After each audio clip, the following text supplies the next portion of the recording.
Assalamualaikum warahmatullahi wabarakatuh. Halo semuanya, kita berjumpa lagi.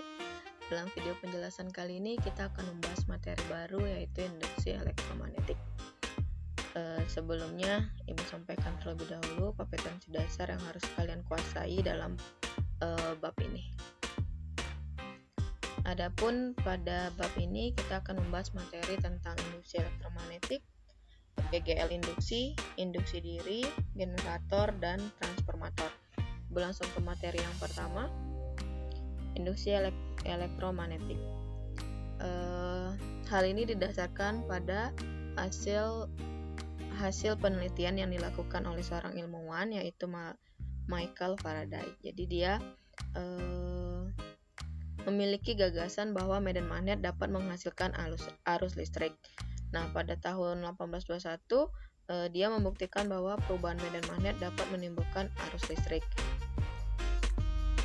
Percobaannya dilakukan kurang lebih seperti ini, di mana kumparan yang dihubungkan dengan galvanometer, kemudian magnet digerakkan di dalam kumparan. Ternyata skala pada galvanometer akan bergerak.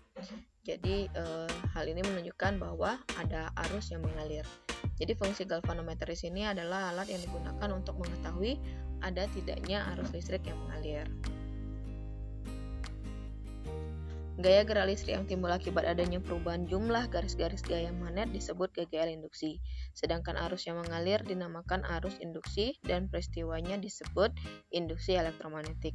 Jadi dapat disimpulkan bahwa induksi elektromagnetik adalah gejala timbulnya gaya gerak listrik di dalam suatu kumparan ataupun konduktor bila terdapat perubahan fluks magnetik pada konduktor tersebut atau bila konduktornya bergerak relatif melintasi medan magnet. GGL induksi. Jadi hukum Faraday ini menyatakan bahwa setiap perubahan medan magnet pada kumparan akan menyebabkan GGL induksi yang sebanding dengan laju perubahan flux. Secara matematis kita tuliskan epsilon sama dengan min N delta C per delta T, atau epsilon sama dengan min N dikali dc per dt, di mana epsilon adalah GGL induksi, N jumlah lilitan, C adalah flux magnet, dan T adalah waktu. Nah, di sini tanda negatif itu menunjukkan bahwa arah GGL induksinya.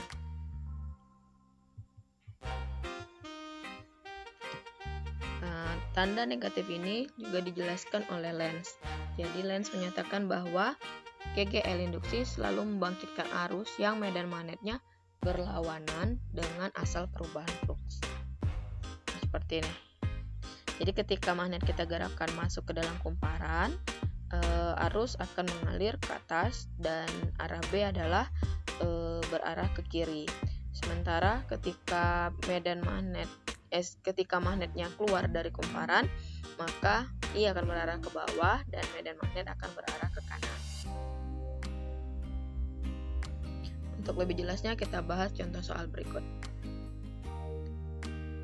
Dari soal diketahui bahwa N 2000 delta C-nya 0,06 dikurang 0,02 kali dapat 0,04, kemudian delta T-nya 2 skon. Maka GGL induksi akan sama dengan kita masukkan ke persamaan semua nilai, maka didapat hasilnya minus 40 volt. Selanjutnya GGL induksi karena perubahan luas bidang kumparan. Jadi ketika ada medan magnet tegak lurus masuk bidang kertas, maka penghantar peki digerakkan ke kanan dengan kecepatan V sejauh X. Akan terjadi perubahan garis gaya yang dilingkupi oleh batang konduktor peki dengan rangkaian kawat. Perubahan luas persatuan waktu akibat pergeseran batang ini bisa kita tentukan dengan dA per dt, menurunkan luasnya terhadap waktu, maka didapat L kali V. Seperti ini. Maka besar GGL induksinya bisa kita tulis menjadi negatif N kali B kali L kali V. Berikut contoh soal yang membahas penjelasan tadi. Diketahui penghantar XY memiliki panjang 40 cm digerakkan dalam medan magnet homogen. Nah, seperti pada gambar. Kita diminta menentukan besar beda potensial, manakah potensial yang lebih tinggi antara X dan Y, kemudian besar dan arah arus yang mengalir pada hambatan R. Jadi untuk menghitung berapa besar beda potensialnya, kita tinggal masukkan ke persamaan GGL sama dengan BLV, maka didapat GGL-nya 2 volt. Selanjutnya dengan menggunakan kaidah tangan kanan, karena di sini medan magnetnya berarah keluar bidang, maka arah I jelas ke bawah, sehingga arus akan mengalir dari Y ke X ketika melewati R. Maka Y akan berfungsi sebagai kutub positif dan X sebagai kutub negatif, sehingga Y memiliki potensial yang lebih tinggi dari X. Untuk yang selanjutnya arus pada R, tinggal masukkan ke persamaan hukum ohmnya.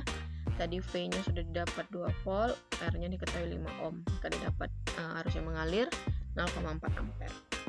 Selanjutnya induktansi diri. Nah, induktansi ini terjadi pada komponen yang bernama induktor.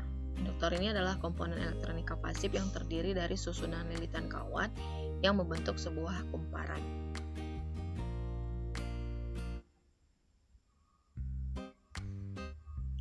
GGL induksi yang terjadi karena adanya perubahan flux magnetik yang ditimbulkan oleh rangkaian itu sendiri disebut sebagai GGL induksi diri. Besarnya kita sebut dengan nama induktansi diri, di mana besar induktansi diri ini adalah mu0 kali N kuadrat dikali A per L, di mana L besar di sini adalah induktansi diri dengan satuan Henry, sementara L kecil itu merupakan panjang penghantarnya.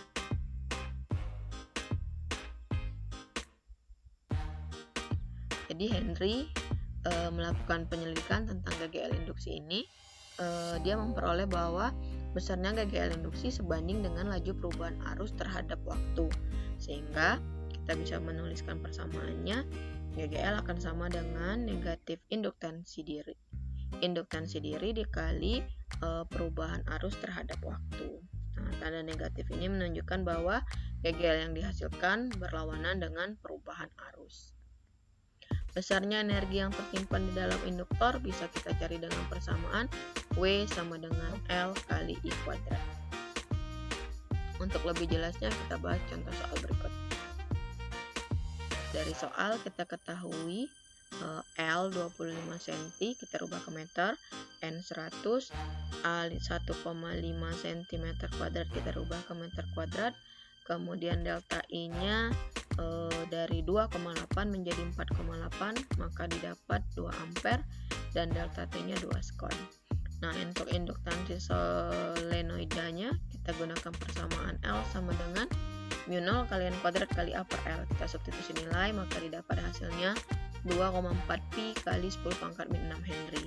Sedangkan GGL kita gunakan persamaan negatif L kali delta I per delta T, maka didapat GGL-nya negatif 2,4 pi kali 10 pangkat min 6. Selanjutnya induksi silang. Induksi silang disebut juga induksi timbal balik, yaitu gejala kelistrikan akibat dua kumparan yang saling didekatkan. Jika salah satu kumparannya mengalir arus, maka akan timbul GGL induksi pada kumparan kedua. Nah, GGL induksi pada kumparan kedua ini menimbulkan medan magnet yang berubah-ubah, sehingga kembali menimbulkan GGL induksi pada kumparan pertama. Nah, besarnya induktansi silang secara matematis kita tulis L sama dengan mu0 kali N1 kali N2 kali A per L. Apabila arus melalui kumparan 1 berubah, maka akan menyebabkan perubahan pada kumparan 1 dan kumparan 2. Akibatnya, kumparan timbul GGL induksi. Nah, GGL induksi ini bisa kita cari dengan persamaan berikut.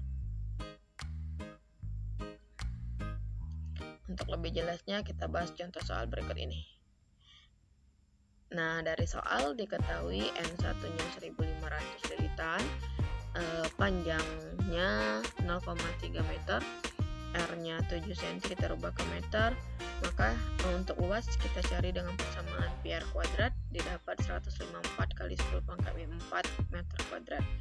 Delta I-nya itu berubah dari 0,3 menjadi 0,9, berarti 0,6 ampere. Delta T-nya 1 skon dan lilitan kedua adalah 5. Maka untuk menentukan induktansi silangnya kita gunakan persamaan yang sudah diketahui. Substitusi nilai maka didapat hasil 1,54 pi kali 10 pangkat min 6 Henry. Dan kita substitusikan nilai L ini ke persamaan GGL, maka didapat GGL 9,24 kali 10 pangkat min 7 volt. Demikian penjelasan Ibu pada materi kita kali ini. Sampai berjumpa di video pembelajaran berikutnya. Terima kasih. Wassalamualaikum warahmatullahi wabarakatuh.